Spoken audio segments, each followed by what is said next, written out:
अस्सलाम वालेकुम नाज़रीन, आपको आपके अपने चैनल में वेलकम कहती हूँ। नाज़रीन, आज की ताज़ा तरीन ख़बर से आपको आगाह करने जा रही हूँ कि शाहिद अफरीदी ने मीडिया से गुफ्तगू करते हुए कहा है कि हमने हर मुश्किल हाल में भारत जाकर खेला है। अगर भारत की नीयत नहीं होगी तो भारत बहाने करता रहेगा। भारत को पाकिस्तान नहीं आना तो ना आए।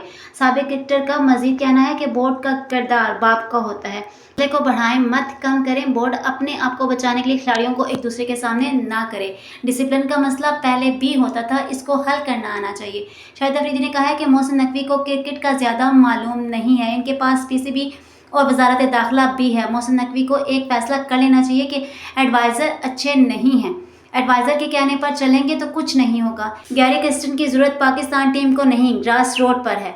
शाहिद अफरीदी का कहना था कि शाहीन अफरीदी की तारीफ कम करता हूँ। तमाम खिलाड़ी मेरे लिए बराबर हैं। जब क्रिकेटर्स अच्छा खेलते हैं तो खुशी होती है, शिकस्त होती है तो सब जिम्मेदार होती हैं।